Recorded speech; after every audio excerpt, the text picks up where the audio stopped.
Enfermedades parasitarias del aparato digestivo. Coccidiosis. La coccidiosis es una enfermedad producida por parásitos intracelulares de los géneros Eimeria e Isospora, que afectan a todas las especies domésticas.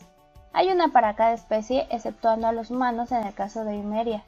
Su localización es dentro de las células del epitelio intestinal, con excepción de Eimeriastidae en conejos, que se localiza en el epitelio de los conductos biliares, e Eimeria gilruti dentro del epitelio abomasal en borregos. El ciclo de vida de Eimeria es directo. Al ser ingerido, un oquiste esporulado o maduro se dirige al intestino.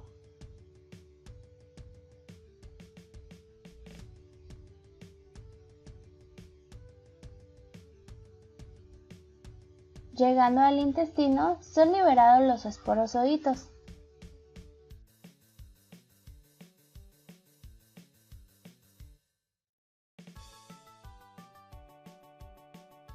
Los esporozoitos, al penetrar en las células del epitelio, causan inflamación y pérdida de este, lo cual provoca algunos signos clínicos, como la falta de apetito, pérdida en la ganancia de peso, diarrea y en ocasiones sanguinolenta.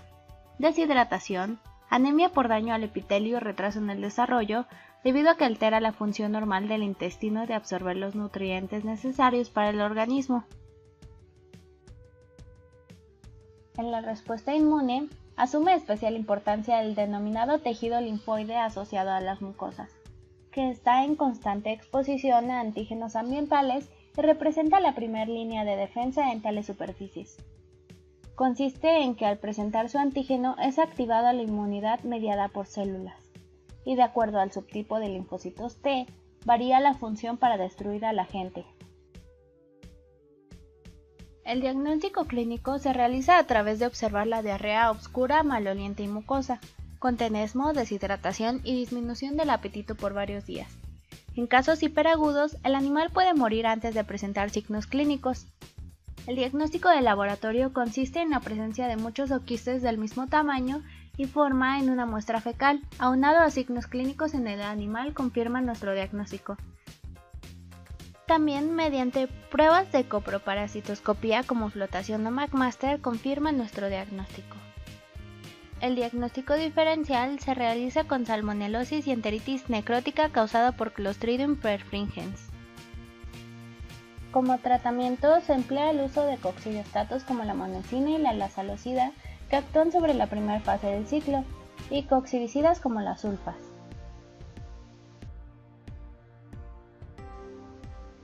Ancilostomiasis. Es una verminosis causada por nematodos de la familia Ancylostomatidae, como lo son Ancylostoma duodenale, brasiliensis o caninum. También se incluye Necator americanus. La infestación ocurre a la penetración larval de la piel, así como también por infestación oral. Las larvas somáticas pueden establecerse en perros y emergen en un tiempo más tarde, ya sea para infestar cachorros a través de la leche o para causar una infestación intestinal en el perro. Las larvas que llegan directamente al intestino perforan la pared intestinal, entran en la sangre de la vena porta, son llevados al hígado y desde aquí al corazón y a los pulmones. También es posible una invasión intrauterina desde la circulación mayor, pero las larvas llegadas a los pulmones fetales permanecen invariables y solo continúan su desarrollo después del nacimiento del feto. Las larvas penetrantes pueden causar dermatitis y ancilostoma está asociada con enteritis eosinofílica. Antes de que el gusano llegue a los intestinos, los signos son sutiles. En el local de penetración del gusano en la piel se forma una reacción inflamatoria pequeña que causa comezón. Durante el paso por los pulmones, el hospedero definitivo suele presentar tos seca. Cuando el parásito migra al intestino delgado, en este momento el hospedero puede presentar náuseas, vómitos, diarrea, fatiga, aumento de gases y dolor abdominal. La primera infección es generalmente la que muestra mayor signología. Como el individuo se contamina de nuevo repetidamente, tiende a presentar cada vez menos signos. El principal problema de la ancilostomiasis es la anemia y la desnutrición. El diagnóstico se realiza mediante la muestra de materia fecal por procesamiento de la técnica McMaster o por flotación, para así examinarlas en busca de huevos. Toxocariosis. La sinonimia más reconocida es ascariosis. Como etiología es Toxocara canis y Toxocara cati. Tiene una distribución mundial, afectando a especies como caninos y felinos, aunque hay problemas como larva migrans visceral que afecta a humanos. Toxocara puede ingerirse oralmente y provocar daño principalmente por las migraciones larvarias, comenzando con la larva 3, que penetra el intestino. Las secreciones y excreciones ejercen una acción antigénica causando una respuesta inmunopasiva, lo que provoca que la larva 3 sea encapsulada y forme un granuloma.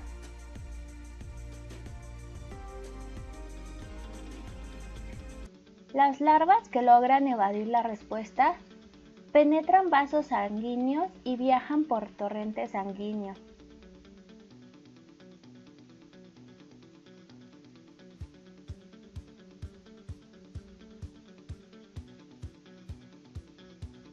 Llegan a hígado y pulmón, formando granulomas. En pulmón, la larva 3 sale de los vasos sanguíneos y penetra el alveolo.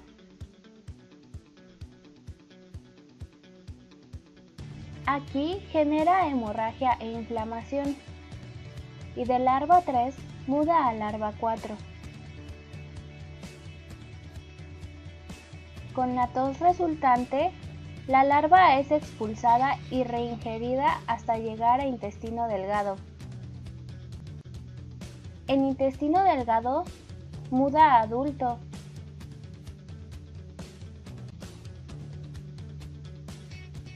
Entre adultos hay un apareamiento, lo cual hace que los huevos sean expulsados en heces.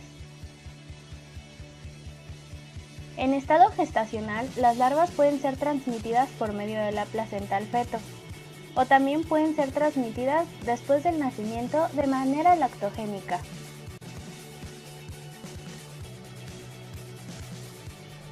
El diagnóstico puede realizarse por prueba de ELISA, microscopías de huevos y la presencia de gusanos adultos en heces.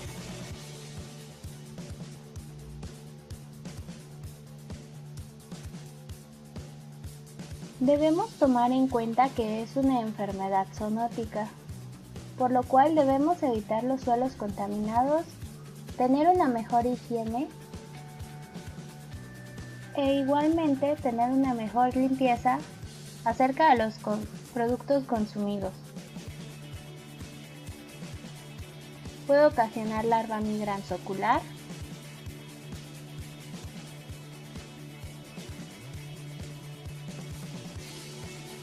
toxocariosis cerebral, al igual que lo ya mencionado, larva migrans visceral. Estos son algunos de los síntomas que puede presentar el humano al ser infectado de Toxocara.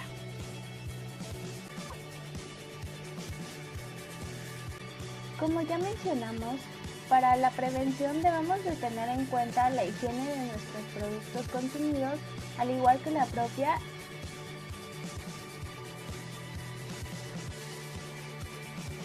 Se debe de realizar limpieza y recolección de las heces para eliminar los huevos, así como el tratamiento con desparasitación de los animales infectados.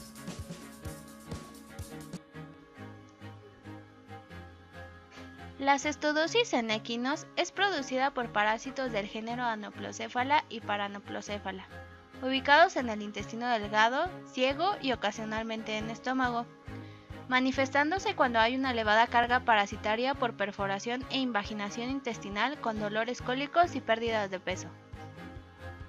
Epidemiológicamente se sabe que solo afecta a equinos en sistemas de pastoreo. Anoplocephala magna mide hasta 80 centímetros y es ubicada en intestino delgado y ocasionalmente en el estómago. Anoplocephala perfoliata mide de 3 a 8 centímetros y se encuentra en ilion, ciego y válvula iliocecal. Paranoplocephala mamiliana apenas alcanza los 5 milímetros y habita en yeyuno, ilion y estómago. Los anillos grávidos de las tenias se desprenden y mezclan con las heces expulsadas al medio ambiente. Los proglótidos se rompen y dejan salir los huevos que contienen. Estos se observan como pequeños granos de arroz. El ciclo en todas las especies es indirecto y precisa de un hospedador intermediario en el cual se desarrolla el cisticercoide. Los hospedadores intermediarios son ácaros oríbatidos de vida libre. Se alimentan de materia en descomposición. De esta forma es como se infectan con los huevos de las tenias. El huevo eclosiona dentro del ácaro transformando en oncósfera y atraviesa el intestino, alcanzando la cavidad celómica para transformarse en cisticercoide de 2 a 6 meses. El equino es infectado al ingerir los ácaros con la hierba de los pastos, tomando un tiempo de desarrollo de 2 a 4 meses hasta llegar a fase adulta. La patogenia tiene una alta relación con la carga parasitaria, produce hematomas submucosos o engrosamientos, produciendo oclusiones intestinales. Como consecuencia de las lesiones se altera la motilidad y la absorción intestinal. La alteración de la motilidad puede ocasionar invaginaciones en el intestino delgado, que se manifiesta por síndrome agudo y violento de cólico. Si numerosos ejemplares se fijan arracimados en la mucosa del ciego o intestino, causan erosiones y úlcera, generando un exudado fibrinoso y difteroide. La pared intestinal debilitada puede terminar en perforación y los consiguientes peritonitis, ocasionando fiebre con manifestaciones de toxemia y se produce la muerte en un plazo de 1 a 2 días. La alteración intestinal da lugar a retraso del crecimiento y adelgazamiento, pelo hirsuto e infecciones moderadas a severas. Hay diarrea intermitente. En casos crónicos los trastornos son poco aparentes y de curso lento, dando lugar a potradas irregulares. Los adultos con baja carga parasitaria tienen un curso inaparente. El diagnóstico se establece mediante la observación de los anillos grávidos de las tenias, aunque en ocasiones no son fáciles de detectar, ya que se desintegran o quedan enmascarados. La distribución de huevos en las heces es muy irregular. Se recomienda utilizar solución azucarada de Schircher o yodomercuriato potásico, que por su mayor densidad hacen que los huevos floten mejor. La prevención se centra en romper el ciclo del parásito evitando la contaminación de los ácaros de los pastos. Para ello se recomienda utilizar praderas nuevas sin pastoreo, por equidos al menos en 2 años, establecer rotación de los pastos con bovinos y pequeños rumiantes, tratando a yeguas y potros antes de introducirlos en prados limpios. Fasciolasis, también llamada distomatosis hepática, mal de la botella, palomilla del hígado, tuela del hígado e hígado picado, afecta principalmente a bovinos, caprinos y ovinos como hospedador definitivo y a caracoles del género Limnea como hospedador intermediario. Es causado por un parásito tremátodo, Fasciola hepática. Es de distribución mundial y endémico en Latinoamérica. Los hospederos definitivos se infectan al consumir pastos y agua contaminados con metacercarias. En el intestino delgado se disuelve envoltura y se libera el parásito inmaduro que atraviesa la pared intestinal, el peritoneo y la cápsula hepática, para luego buscar los canales biliares y desarrollarse como adulto en 3 o 4 meses. Los parásitos juveniles, al migrar por el peritoneo y el parénquima hepático, forman túneles que se llenan de sangre y restos celulares. Pueden llegar a fibrosis. Inducen reacción tisular a cuerpo extraño y producen inflamación del peritoneo con exudado e infiltrado leucocitario, principalmente de eosinófilos. El hígado aumenta de tamaño con presencia de microabscesos y necrosis. Una vez que los parásitos se localizan en los conductos biliares, aparecen dilatados y esclerosados, con reacción inflamatoria crónica en la periferia de los conductos biliares de tipo fibrosis. El epitelio puede presentar hiperplasia pseudoglandular. Cuando el número de parásitos es muy grande, se presenta atrofia en el parénquima hepático por compresión y cirrosis periportal.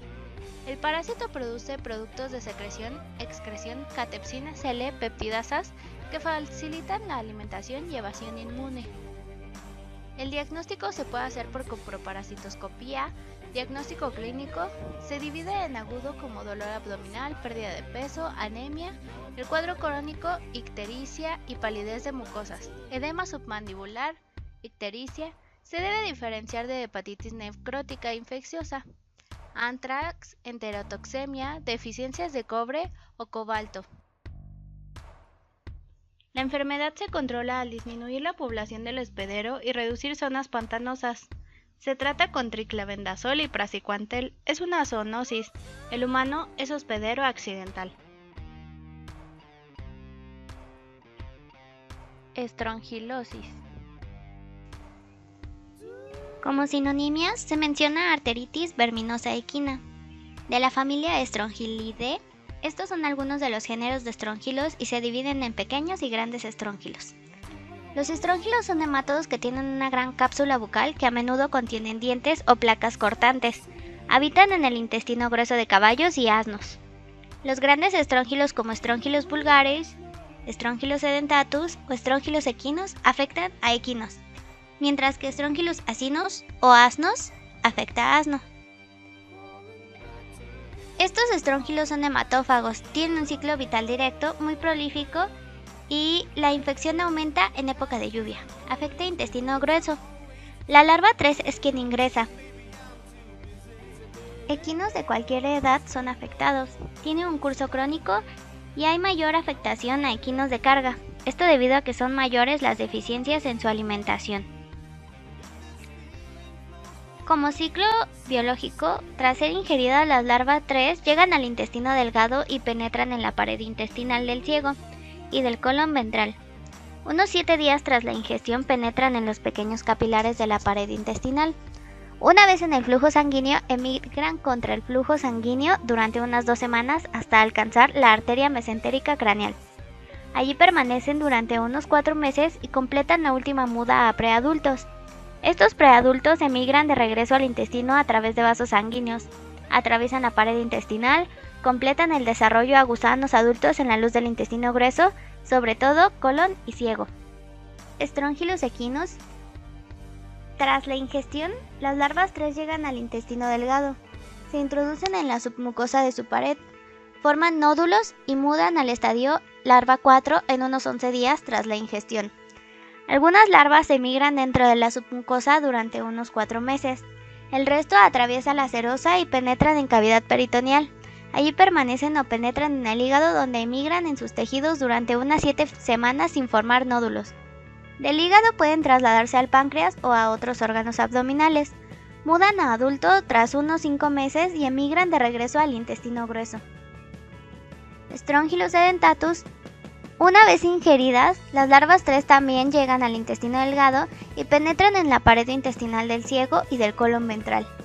También emigran, pero en vez de llegar a la arteria mesentérica craneal, llegan al hígado por la vena porta. Allí permanecen unos 2 meses, mudan a larva 4 y causan la formación de nódulos. Seguidamente emigran al peritoneo, donde también producen nódulos. De ahí continúa la emigración hasta el intestino delgado, donde completan la última muda. También dan lugar a la formación de nódulos. Estos nódulos acaban por reventar y los adultos alcanzan la luz del intestino. Como cuadro clínico, el daño que sufre el intestino puede causar diarrea, deshidratación, cólico, fiebre, hinchazones, anemia, pérdida de apetito, depresión y pérdida de peso. En casos graves puede darse enteritis gangrenosa, estasis intestinal, infarto y ruptura intestinal, a menudo con desarrollo fatal. Como diagnóstico ecoproparasitoscópico es donde se basa la detección de huevos característicos en las heces. Sin embargo, es extremadamente difícil distinguir las 3 especies. Como prevención y control, debemos de evitar la sobrecarga de los pastos, la eliminación frecuente del estiércol, el pastoreo alterno, coproparasitoscópico a animales nuevos, desparasitación trimestral, rotación de antiparasitarios. Como tratamiento se utilizan los benzimidazoles, las tetraidoporidinas y las lactonas macrocíclicas. Para pequeños estróngilos, las especies afectadas son los equinos. Su vía de entrada es oral y el factor de virulencia es el enquistamiento de su mucosa. Se fijan íntimamente en la mucosa intestinal y sus larvas también dan lugar a la formación de nódulos verminosos. Los más afectados son los jóvenes por alimentación en pastoreo. Los estróngilos ponen sus huevos en el pasto, en donde eclosionará la larva 1 para convertirse en larva 2 y posteriormente en 3. Es la larva 3 quien será consumida por el equino y llegará a la mucosa del intestino grueso. La larva penetrará a la submucosa y se enquistará para que salga formada la larva 4 al cabo de un mes. Esta fase larvaria se encuentra en el lumen y será un adulto listo para la reproducción y dejar huevos, mismos que saldrán al ambiente de las heces. La larva, al penetrar la mucosa, daña las uniones intercelulares de la misma y provoca la hiperplasia y el mal funcionamiento del órgano, por lo tanto una mala reabsorción y por lo tanto un desequilibrio electrolítico.